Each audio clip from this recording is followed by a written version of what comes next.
Astrid Dreamweaver could craft perfect dreams for anyone. Warriors could experience lives without battle scars. Mothers could hold children who had died. The poor could live as kings. Her shop in the shadows of Ravenholm offered escape from any nightmare reality could provide. But when her customers began choosing to sleep forever rather than return to their waking lives, Astrid discovered that some dreams are too perfect to survive. Astrid Dreamweaver had discovered her extraordinary ability during the darkest period of her own life, when grief over her husband's death in battle had driven her to seek escape from unbearable reality through sleep. But instead of ordinary dreams, she found herself crafting perfect alternate worlds where loss didn't exist, where love endured forever, and where every day brought joy instead of sorrow. Her gift manifested as the ability to weave dreams like fabric, creating experiences so vivid and complete that they felt more real than the waking world. She could craft dreams tailored to each person's deepest needs. Warriors could live peaceful lives as farmers, slaves could rule as kings, the sick could experience perfect health, and the lonely could find true love. Word of her abilities spread quietly through Ravenholm, carried by whispers from those desperate enough to seek magical solutions to unbearable problems.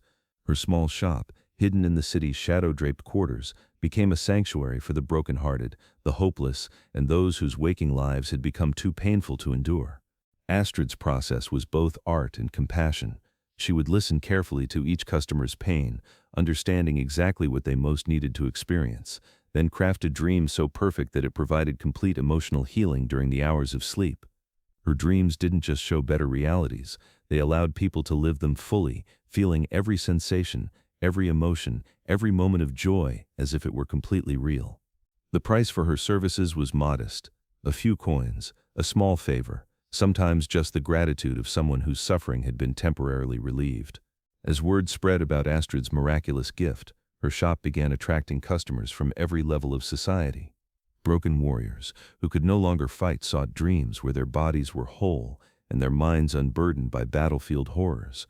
Mothers grieving dead children came seeking dreams where they could hold their lost ones again, experiencing perfect maternal love without the constant ache of absence. The poor and desperate found particular solace in Astrid's service. For the cost of a meal, they could experience nights as wealthy nobles, living in luxury, commanding respect, and enjoying every pleasure that their waking lives denied them. Servants could dream of being masters, the oppressed could experience freedom, and the unloved could feel cherished by perfect companions. But Astrid's most challenging customers were those suffering from physical afflictions. The blind sought dreams where they could see magnificent vistas. The lame dreamed of running freely across endless fields, and the chronically ill experienced perfect health in bodies that felt strong and pain-free. Each dream she crafted was a masterpiece of psychological healing, designed not just to provide temporary escape, but to offer genuine emotional relief from the burdens that made waking life unbearable. Her customers returned refreshed, renewed, and better able to cope with their daily struggles. However, Astrid began to notice a troubling pattern. Her most satisfied customers were also becoming her most frequent ones.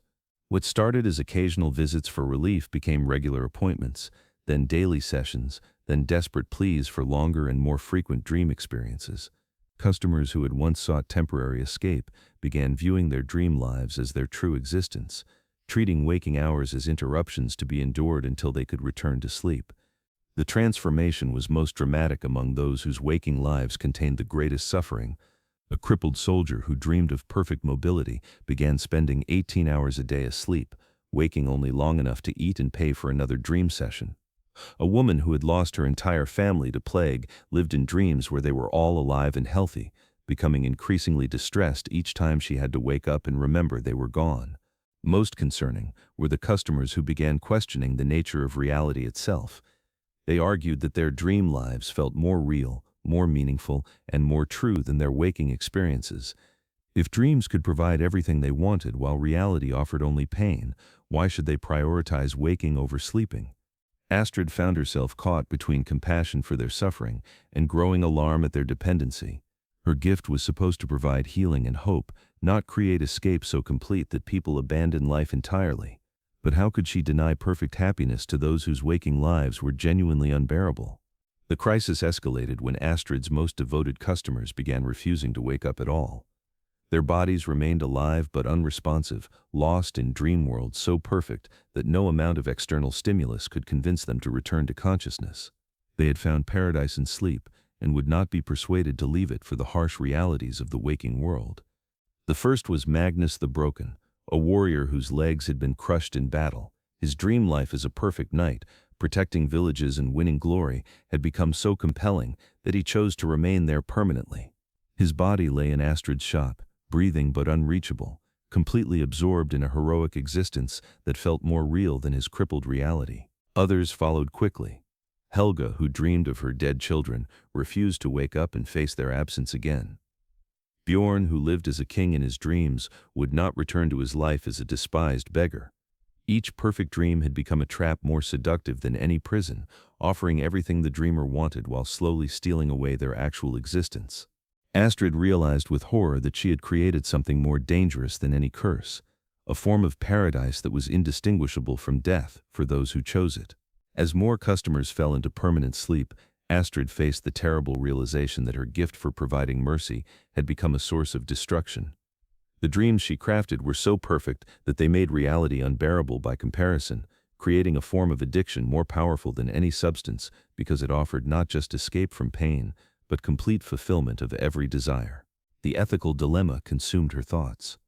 Was she helping people by giving them access to perfect happiness, even if that happiness existed only in dreams? Or was she destroying them by making their real lives so unsatisfying that they chose unconsciousness over existence? The families of her sleeping customers pleaded with her to wake their loved ones, but Astrid discovered that her power only worked in one direction. She could craft dreams and send people into them, but she could not force them to leave paradise once they had found it. The dreamers had to choose to wake up, and none of them wanted to make that choice. Standing in her shop, surrounded by the breathing but unresponsive bodies of people who had chosen perfect dreams over imperfect reality, Astrid understood that she had become something she never intended, a dealer in a form of bliss so pure that it was indistinguishable from death. In desperation, Astrid made a decision that would change everything. She would enter the dreams of her trapped customers, experiencing their perfect worlds from within, and try to convince them to return to waking life.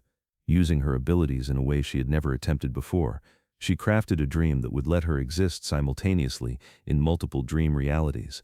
What she found in those perfect worlds horrified her more than she had expected. The dreams were indeed flawless, every detail crafted to provide maximum happiness, every experience designed to fulfill the dreamer's deepest needs, but they were also hollow, lacking the unpredictability, growth, and genuine connection that gave real life its meaning. Magnus lived his heroic adventures in an endless loop, winning the same glorious victories repeatedly without ever truly being challenged or changed by them. Helga held her dream children, but they were frozen in perfection, unable to grow, learn, or become anything more than idealized memories. The dreams provided everything the customers thought they wanted, but nothing they actually needed for genuine fulfillment. Most disturbing was the discovery that the dreamers themselves were slowly losing their essential humanity. Trapped in worlds where everything went exactly as they desired, they were becoming less complex, less interesting, less alive with each passing day. Perfect happiness was erasing their personalities, as surely as perfect misery would have destroyed them.